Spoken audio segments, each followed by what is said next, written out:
Think about this for a moment. Why is it that the more you try to be kind, understanding, and available, the more empty you feel inside? Imagine lying awake at night, replaying conversations, wondering why peace keeps slipping away. Buddhist teachings reveal a truth most people never realize. Not knowing how to love yourself is silent suffering. Peace is not found by pleasing the world, but by mastering the self. In Buddhism, self-care is not weakness, it is emotional mastery. Yet many were taught to stop pleasing others only after they break themselves first. So let me ask you, when was the last time you truly chose yourself or spoke to yourself with respect? Where every video is a doorway to calm, clarity, and timeless Buddhist insight you won't find anywhere else. Tonight, you'll learn how to master your emotions, protect peace, and build unstoppable inner strength. And stay until the end. There is one powerful bonus lesson that changes everything. 1. Stop abandoning yourself to belong. You learned early that belonging felt safer than standing alone. So you bent your voice to match rooms, softened your truth to keep peace, and shrank your needs so others would stay comfortable. Slowly, quietly, you began abandoning yourself. Not all at once, but in small, daily negotiations. And each time you chose approval over self-respect, your inner peace paid the price. Why does being liked so often cost you your calm, and who taught you that trade? In Buddhist wisdom, suffering does not begin with rejection from others. It begins with rejection of the self. When you step away from your own truth to belong, the mind fractures. One part performs, another part aches. This division becomes restlessness, anxiety, and a constant hunger to be seen. What you abandon within yourself, you will endlessly seek outside. Approval becomes a substitute for inner stability. Look closely at modern life. At work, you say yes when your body says no. In relationships, you stay silent to avoid conflict. On social paths, you wear masks that exhaust you. Each compromise seems small, but together they train the mind to believe love must be earned through self-erasure. This belief quietly drains dignity and invites resentment. Can peace survive where self-betrayal is normalized? The Buddha taught that self-care begins with right alignment, not aggression, not isolation, alignment. The habit here is simple but demanding. Pause before you please. Ask, am I honoring myself or am I trading myself for comfort? When the urge to bend appears, breathe. Let discomfort rise without obeying it. Stillness is not weakness. It is strength without noise. Imagine a tree bending toward every passing wind. At first it seems flexible, but over time its roots loosen, its trunk weakens. Now imagine standing upright as the wind passes. You do not resist, you do not chase, you remain grounded. Close your eyes and feel that posture inside you, the strength of not needing to bend. What would change if you stood firm today? This habit transforms relationships. When you stop abandoning yourself, others meet the real you, or they leave. Both outcomes protect peace. You no longer negotiate your worth or rehearse your identity. You act from wholeness, and wholeness does not beg to belong. It simply is. Ask yourself honestly, where do I betray myself to avoid discomfort? Whose approval still controls my choices? The moment you choose self-respect over applause, the mind settles. When you finally stop leaving yourself, nothing outside you can steal your peace again. We'd love to hear your thoughts. If you're not sure what to say, just type, I choose myself now. 2. Speak to yourself like a sacred student. Notice how quickly the mind turns against itself. One mistake, one delay, one moment of weakness, and the inner voice sharpens. It calls you lazy, behind, unworthy. You may not hear it clearly, but you feel its weight. If words create worlds, what world are you building inside yourself daily? And who taught you to speak with such cruelty? In Buddhist understanding, the mind is not an enemy to be defeated, but a student to be trained. Yet many people train their minds through punishment. They believe harshness creates discipline. It does not. It creates fear. The mind believes the tone before it believes the truth. Even wisdom, when delivered with violence, becomes poison. Look at your daily inner dialogue. When you fail, do you guide or condemn? When you feel tired, do you listen or attack? This voice shapes your nervous system, your confidence, your capacity to rest. A harsh inner teacher keeps you productive for a while, but peaceful never. And without peace, success feels hollow. Is that the life you are building? The Buddha emphasized right effort, not brutal effort.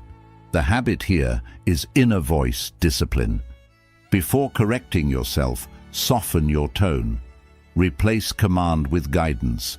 Instead of, "Why are you like this?" try, "What can I learn here?" This is not weakness. This is precision. A calm mind absorbs truth faster than a frightened one. Imagine your inner voice as a teacher standing beside you. One shouts, humiliates, rushes you. The other speaks slowly, clearly, firmly, but with care. Which one would you trust to guide your growth? Which one would you stay with when learning becomes difficult? Growth follows safety, not fear. Close your eyes for a moment. Hear your inner voice soften. Let it guide, not command. Notice how your breath deepens naturally when the pressure lifts. That response is not accidental. The body knows when it is being cared for. Inner peace begins when self-talk stops sounding like a threat. This habit changes everything. You stop burning yourself to improve. You begin to mature with steadiness. Mistakes become lessons instead of verdicts. Discipline becomes sustainable. And slowly, self-love stops being an idea and becomes a daily atmosphere. Ask yourself honestly, would I speak to a loved one this way? What tone heals me instead of pushing me? What sentence do I need to hear right now? When you speak to yourself like a sacred student, the mind learns without resistance, and peace learns how to stay. 3. Master the pause before reaction. Something happens, and the body reacts before the mind arrives. A message, a tone, a memory, a look. Suddenly the heart races, words spill, decisions are made in heat. Later, regret follows quietly. You tell yourself it was automatic. But what if your power does not begin in response, but in restraint? In Buddhist insight, suffering is not created by events. It is created by untrained reaction. The world strikes the bell, and the bell rings because it has not learned stillness. Between stimulus and suffering, there is a breath. Most people never enter that space. They live at the mercy of impulses, calling it personality, calling it honesty, calling it strength. But peace cannot survive without pause. Look at modern life. Notifications pull you, opinions provoke you, pressure rushes you. You are taught that fast reactions mean confidence, that silence means weakness. Yet every uncontrolled reaction leaks energy. Anger spoken cannot be retrieved. Fear-driven choices shape years. Ask yourself, how many problems in your life began with speed? The Buddha did not teach suppression. He taught awareness. The habit here is mastering the pause before reaction. When emotion rises, do nothing first. Breathe once, fully. Let the moment stretch. This pause is not passive. It is an act of sovereignty. In that breath, the nervous system settles. Clarity re-enters. Choice returns. Imagine yourself as a bell. The world strikes constantly. Words, situations, people. You cannot stop the strikes. but you can decide what is allowed to touch you deeply. A bell that rings at every contact is noisy and fragile. A bell that rings only when struck with intention preserves its resonance. Your peace works the same way. Close your eyes for a moment.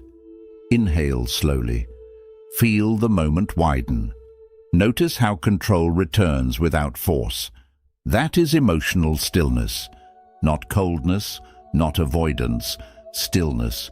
From here, responses become measured. Silence becomes intelligent. Power becomes quiet. This habit transforms conflict. You stop feeding drama with immediacy. You stop confusing reaction with truth. Others may push harder when you pause, but eventually they feel your gravity. Calm unsettles chaos. Restraint reveals authority, and you discover something unexpected. You are no longer easily controllable. Ask yourself honestly, what triggers steal my peace fastest? How often do I react instead of respond? What would silence protect today? When you master the pause, emotions stop driving you and begin informing you. And when restraint becomes your refuge, nothing external can rush you into losing yourself again. 4. Release the guilt of choosing yourself. Each time you choose rest over obligation, a quiet discomfort appears. When you say no, guilt whispers that you are selfish, ungrateful, wrong. You may obey that voice automatically, returning to old patterns of overgiving. Why does self-care feel wrong, yet self-betrayal feels familiar? In Buddhist understanding, guilt is not always wisdom. Often, it is inherited conditioning. You were taught that love means sacrifice without limits, that worth is proven through exhaustion. Guilt is often the echo of conditioning, not conscience. When you choose yourself, the mind panics, not because you are doing harm, but because you are breaking a pattern. Look honestly at who benefits when you neglect yourself. Systems of overwork, relationships built on your silence, expectations that never ask how you are. Guilt keeps you compliant. It trains you to confuse endurance with virtue. But a depleted mind cannot generate compassion. An empty body cannot sustain peace.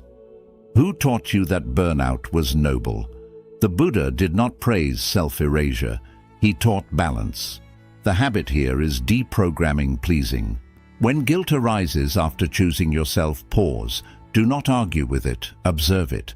Ask, is this conscience or conditioning? This question alone loosens decades of learned obedience. Awareness breaks spells that effort never could. Imagine a bird raised in a cage. The door opens, yet the bird hesitates. The sky feels too wide. Freedom feels dangerous. The cage, though painful, feels known. You are not weak for hesitating. You are untrained in freedom. Picture the cage door open. Notice how stillness comes before flight. That pause is not fear, it is recalibration. Release does not require rebellion, it requires permission. You are allowed to rest without explanation. You are allowed to choose health over harmony. Each time you act from self-respect, guilt will rise and then fade. Do not mistake its volume for truth. Old programs shout when they are losing control. This habit changes your identity. You stop proving goodness through suffering. You begin protecting peace without apology. Boundaries stop feeling cruel and start feeling clean. And slowly, the nervous system learns a new safety. You will not abandon yourself anymore. Ask yourself clearly, who benefits when I neglect myself? What guilt is not truly mine? What does freedom require from me now? When you release borrowed guilt, self-love stops feeling rebellious and starts feeling natural. We'd love to hear your thoughts. If you're not sure what to say, just type, I choose myself now. 5. Build boundaries as sacred gates. You give until you are empty, then call it kindness. You stay available, flexible, agreeable. then wonder why resentment grows quietly inside you. When rest calls, you feel selfish. When exhaustion arrives, you feel useful. Why do you call exhaustion kindness and peace selfishness? In Buddhist wisdom, compassion without wisdom becomes self-harm. Care that collapses the self is not virtue, it is imbalance. A temple without gates is not holy, it is invaded. Boundaries are not a failure of love, they are the structure that allows love to remain clean, steady, and true. Look at your daily life. Where do you give more than you have? Where do you say yes while your body tightens? You may believe openness makes you spiritual, but openness without discernment drains clarity. When everything is allowed access to you, nothing inside you is protected. Peace cannot survive constant intrusion. The Buddha taught the middle way, not extremes of self-denial or self-obsession. The habit here is building boundaries as sacred gates. A gate does not reject everyone. It opens with intention. It closes with calm. Before agreeing, pause and ask, do I have the energy for this without abandoning myself? This question alone filters many unnecessary burdens. Boundaries are not walls built from anger. They are gates guided by wisdom. Walls shut the world out. Gates choose when to welcome. When you act from guilt, gates disappear. When you act from clarity, gates appear naturally. You stop explaining your limits. You stop defending your rest. You simply live within your capacity. Visualize yourself gently closing a gate. There is no slam, no hostility, just quiet certainty. Feel the safety that arrives without aggression. That sensation is not selfishness, it is nervous system repair. A protected mind becomes generous without fear. An exhausted one gives with resentment. Which version do you want to live as? This habit transforms relationships. People may test your limits at first. Some may accuse you of changing. They are right. You are no longer available for self-erasure. The ones aligned with your growth will adjust. The ones dependent on your collapse may drift away. Both outcomes restore balance. Notice how boundaries return dignity. Your time becomes intentional. Your energy becomes stable. Your yes gains weight because your no exists. Compassion deepens when it is no longer forced. Peace strengthens when it is no longer negotiated. Ask yourself honestly, where do I give more than I have? What boundary would restore balance? Who am I protecting, including myself? When you treat boundaries as sacred gates, love stops draining you and starts sustaining you. 6. Detach from outcomes, not effort. You work hard, yet peace feels distant. You plan, strive, prepare, and still the mind trembles. Not because effort is wrong, but because attachment has crept in. You grip outcomes as if they decide your worth. What if your anxiety comes not from effort, but from clinging to results? In Buddhist insight, suffering is born when action forgets its place. Effort belongs to you. Outcomes do not. When the mind ties its safety to results, every step becomes heavy. Fear replaces focus. Hope turns into pressure. The arrow flies truest when the archer lets go. Precision appears only after release. Look closely at your stress. Is it really the work exhausting you, or the demand that it must end a certain way?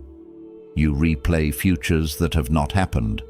You bargain with life for guarantees. This constant gripping shakes the inner aim. The body tightens, breath shortens, presence disappears. How can clarity survive under such strain? The Buddha taught peaceful action, full effort without clinging. The habit here is simple and difficult. Give your best, then loosen your grip. Show up completely, then step back internally. Before beginning any task, say quietly, I offer effort, not control. This single sentence realigns the nervous system. Imagine an archer holding the string too long. The arm trembles, the target blurs, power drains. Now imagine release. The moment of letting go is not failure. It is trust. Exhale fully. Picture the string leaving your fingers. Feel calm replace tension. That calm sharpens action more than force ever could. Detachment does not mean indifference. You still care deeply. You still refine skill, but you stop demanding certainty. When results are delayed, you remain steady. When outcomes surprise you, you adapt without collapse. Peace becomes your base, not a reward you earn later. This shift changes productivity. You move faster because fear no longer interrupts you. Creativity returns because the mind is no longer cornered. Mistakes become information, not identity. Even success feels lighter because it no longer defines you. Can you see how peace improves action instead of slowing it? Here is the reversal most people miss. Detachment strengthens discipline. When results stop threatening your worth, consistency becomes natural. You return to the practice again and again, not to prove yourself, but to express yourself. Action becomes devotion, not negotiation. Ask yourself honestly, where am I gripping too tightly? What happens when I trust the process? How does peace improve my action? When you detach from outcomes but honor effort, anxiety loosens its hold and life meets you with unexpected precision. 7. Rest without needing to earn it. You stop only when exhaustion forces you. Rest becomes something you negotiate for, something you promise yourself later. After one more task, one more effort, one more proof of worth, stillness feels uncomfortable, even dangerous. Who convinced you that rest must be deserved? In Buddhist understanding, rest is not a reward. It is a condition for clarity. A mind denied stillness forgets its own rhythm. A body pushed without pause begins to speak through pain. The body heals in stillness. The soul remembers itself. When rest is delayed, awareness dulls and compassion thins. Look at how you measure value. Productivity becomes identity. Busyness becomes safety. When you slow down, guilt rises. When you pause, anxiety whispers that you are falling behind. This belief is not truth, it is conditioning. You are taught to equate motion with worth. But constant motion is not aliveness, it is avoidance. The Buddha taught mindful balance, not relentless striving. The habit here is resting without needing to earn it. Choose stillness before collapse. Schedule pauses without justification. Sit quietly, even when the mind resists. Let your nervous system soften. This is not laziness, it is maintenance of awareness. Imagine the moon. It disappears into darkness without apology. It does not shine constantly to prove value. It rests, renews, and returns whole. You too require cycles. When you deny them, your light fades. When you honor them, your presence deepens. Can you trust this rhythm instead of fighting it? Sit for a moment and feel the permission to pause. Notice how the body responds when it is no longer being driven. Breath slows, muscles release. The mind stops scanning for danger. In this space, you remember who you are without effort. Stillness becomes a teacher, not an enemy. This habit reshapes discipline. You no longer burn yourself to stay consistent. You recover faster. Focus sharpens. Motivation becomes clean because it is not fueled by fear. You begin acting from fullness instead of lack. And surprisingly, you do not fall behind. You move with intelligence. Ask yourself honestly, what belief makes rest feel unsafe? What happens when I stop pushing? Can I allow myself to simply be? When you rest without earning it, self-love stops being conditional and peace finds a place to settle. We'd love to hear your thoughts. If you're not sure what to say, just type, "I choose myself now." 8. Walk away without explaining. You feel the urge to explain every decision that protects you. When you step back, you justify. When you leave, you defend. When you choose peace, you prepare reasons in advance, as if calm must be approved before it is allowed. Why do you feel the need to justify your peace? In Buddhist understanding, clarity does not argue. When the mind is aligned, it moves quietly. Not every exit needs an announcement. Explanation is often a habit learned from environments where your boundaries were questioned. You learned to speak so you would not be misunderstood, but over time, explanation became self-erasure. Notice where this shows up. You explain why you cannot attend. You explain why you need space. You explain why something hurts you. Yet the more you explain, the less settled you feel. Because deep down, you are not seeking understanding. You are seeking permission. And peace never comes from permission. The Buddha taught dignity through simplicity. The habit here is silent self-respect. When something no longer aligns, you step away without noise. No long speeches, no emotional invoices, just clarity in action. This is not avoidance, it is discernment. Silence, when chosen consciously, is a boundary that cannot be argued with. Imagine a river changing course. It does not gather the land to explain itself. It doesn't apologize to the old banks. It moves because gravity has shifted. Like a river, you are allowed to move forward without justification. Growth often requires quiet exits, not dramatic endings.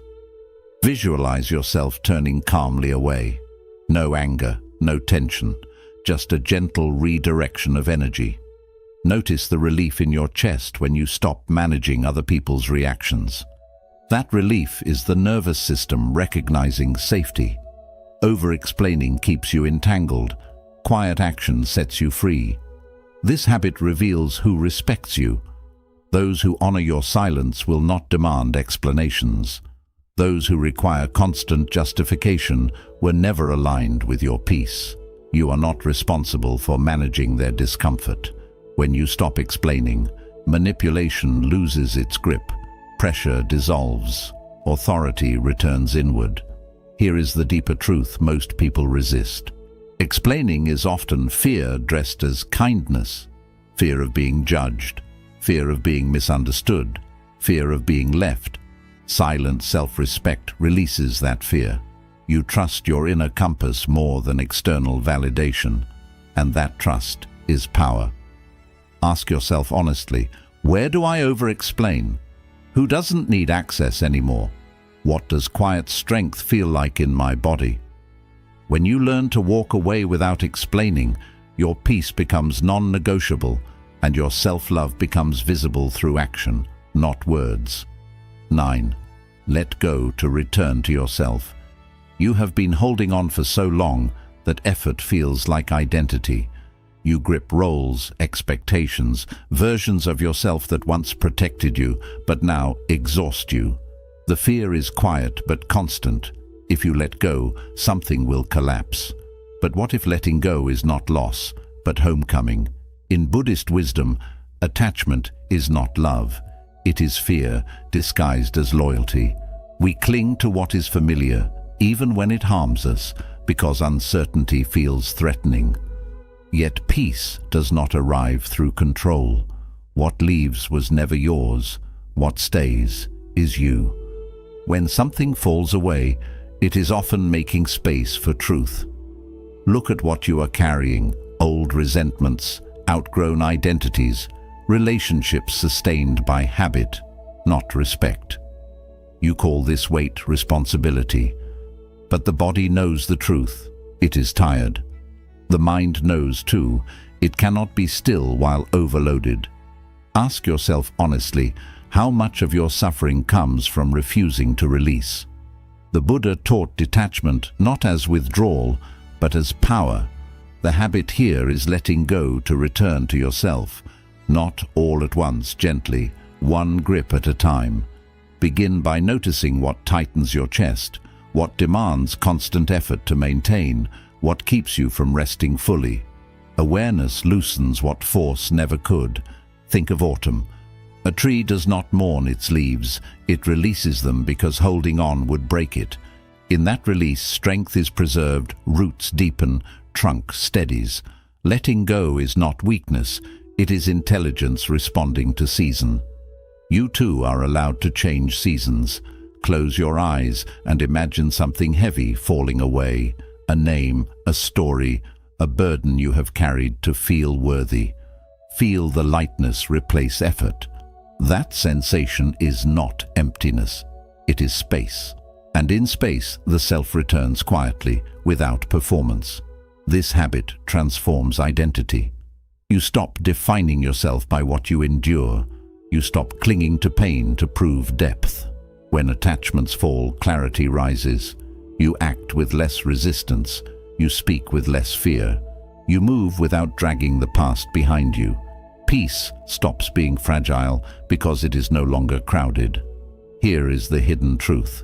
Detachment brings intimacy with life, not distance. When you are no longer holding tightly, you can feel completely. When you are no longer defending yourself, you can truly listen. When you are no longer performing, you can simply exist. Ask yourself softly, what am I scared to release? What returns when I finally let go? Who am I without the weight I carry? When you finally release what was never truly yours, you don't disappear, you arrive. Bonus lesson: learn to become your own refuge. There comes a quiet question beneath all searching. If everything fell away, roles, praise, certainty, relationships, would you still feel safe inside yourself? Most people spend their lives building protection outside, hoping something firm will support them. But when those walls shake, fear rushes in. The deeper work is learning where real refuge truly exists. In Buddhist wisdom, refuge is not escape, it is returning home. You suffer not because the world is unstable, but because you depend on it to steady you. Peace begins the moment you stop seeking permission. The mind becomes restless when safety depends on approval, results, or belonging. When those are threatened, the self feels threatened too. Look honestly at where you search for validation. Praise inspires you, rejection hurts you, silence unsettles you. These reactions show where refuge is misplaced. When identity is borrowed from outside, peace becomes fragile. You start performing instead of living. You adjust instead of resting. And slowly, you forget how to feel at home within yourself. The Buddha taught inner sanctuary, the ability to rest in awareness no matter the situation. The practice here is becoming your own refuge. When anxiety rises, do not immediately reach outward. Pause and turn inward. Ask, can I stay with myself through this? This question is not denial, it is grounding. Imagine a lamp in a dark room. It does not fight the darkness. It does not ask for permission to glow. It simply shines. In the same way, inner refuge does not require the world to change. It stays steady while conditions move around it. Strength like this is quiet, yet unshakable. Close your eyes and imagine a steady light inside your chest. It does not flicker with opinions. It does not fade with failure. Let it remain untouched. Notice how the body reacts when safety is internal. Breath slows, shoulders relax. The mind stops searching for threat. This is not imagination, it is recognition. This habit changes how you move through life. You stop begging moments to make you feel complete. You stop chasing certainty. When challenges arrive, you face them without collapse. When praise comes, you appreciate it without attachment. When loss appears, grief moves through you, but it does not erase you. Becoming your own refuge does not isolate you. It frees you to love without fear. When you are anchored within, relationships become choices, not lifelines. Work becomes expression, not identity. Rest becomes natural. You no longer abandon yourself just to feel safe. You stay. Ask yourself gently, where do I look for validation outside? What does inner safety feel like in my body? How can I return here daily? When you become your own refuge, the world no longer decides your peace. You carry it with you wherever you stand. Quick summary. Stop abandoning yourself just to belong. Self-love begins the moment you stop trading your peace for approval. Seeking validation is a subtle attachment that weakens self-respect. Choosing yourself rebuilds inner stability and emotional strength. Speak to yourself with care. Like a sacred student, your inner voice shapes your emotional reality more than any external event. Harsh self-talk creates fear. Conscious speech creates clarity. Awareness turns the mind from enemy into ally. Master the pause. Before reaction, power is not in reacting, it is in restraint. Every pause weakens emotional suffering before it forms. Stillness restores control without force. Release the guilt of choosing yourself. Guilt often comes from conditioning, not wisdom. Self-care feels uncomfortable only because self-neglect was normalized. Freedom begins when you stop apologizing for your needs. Build boundaries. As sacred gates, boundaries protect peace without harming compassion. Endless availability leads to emotional collapse, not kindness. Clear limits create healthier connection and self-respect. Detach from outcomes, not effort. Clinging to results creates anxiety, not excellence. Buddhist discipline teaches full effort with relaxed attachment. Peaceful action creates lasting success. Rest without needing to earn it. Rest is not laziness, it is renewal. Worth is not measured by productivity. Stillness resets the nervous system and refreshes clarity. Walk away without explaining. Not everyone deserves access to your energy. Over-explaining is often a sign of self-doubt. Silent exits protect dignity and emotional balance. Let go to return to yourself. Letting go is not weakness, it is wisdom. Release ends inner conflict and brings you back to presence. Peace returns when attachment softens. Become your own refuge. True security rises from within, not from circumstances. Inner stability reduces dependence on outside validation. Self-trust becomes the base of lasting peace. Loving yourself is not indulgence, it is discipline, it is awareness, it is the courage to stop abandoning your inner truth, just to feel accepted. Zen philosophy reminds us that suffering does not come from life itself, but from the way we cling, resist, and lose ourselves within it. When self-care becomes conscious, peace stops being temporary. It becomes your natural state. When the mind is no longer divided against itself, the world loses its power to disturb it. You do not need to change everything today. Simply choose one moment to honor yourself without guilt. That single moment is enough to begin. If this wisdom resonated with you, like and share this video and share your thoughts in the comments. Your reflection may help someone else awaken. For more inspiring Buddhist insights on living a calm, strong, and peaceful life,